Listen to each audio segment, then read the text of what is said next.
अनुमान के मुताबिक ही आरबीआई की मॉनेटरी पॉलिसी कमेटी ने रेपो रेट में किसी तरह का बदलाव नहीं करने का फैसला किया है।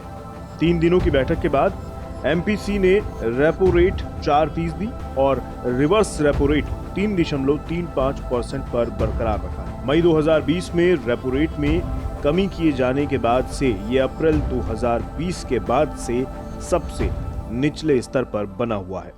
The MPC voted unanimously to maintain status quo with regard to the policy repo rate and by a majority of 5-1 to retain the accommodative policy stance.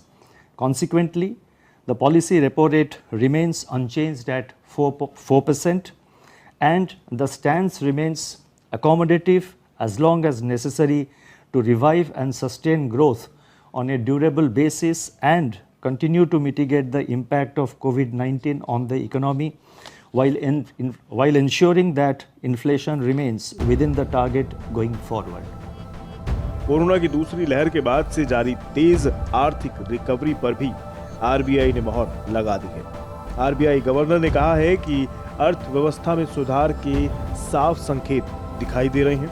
RBI governor के मुताबिक अगस्त सितंबर में डिमांड में इजाफा देखा गया है और खाने पीने की महंगाई दर में कमी आई है। जुलाई अगस्त में महंगाई दर अनुमान से कम रही है।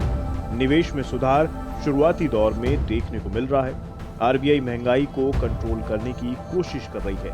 2021-22 में महंगाई दर का अनुमान 5.7% से घटाकर 5.3% कर दिया गया है। कृषि उत्पादन बढ़ने से ग्रामीण डिमांड में तेजी आएगी और त्योहारों में शहरी मांग बढ़ने की उम्मीद है।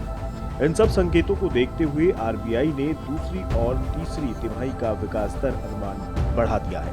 हालांकि 2021-22 के लिए जीडीपी ग्रोथ का अनुमान 9.5% पर बरकरार रखा है। The projection for real GDP growth is retained at 9.5% for the current year, that is 21-22, and this consists of 7.9% in Q2, 6.8% in Q3 and 6.1% in Q4 of 21-22. इसके साथ ही आईएमपीएस की लिमिट भी बढ़ाकर 5 लाख कर दी गई है। अभी तक आईएमपीएस के जरिए 2 लाख तक की रकम ही ट्रांसफर की जा सकती थी।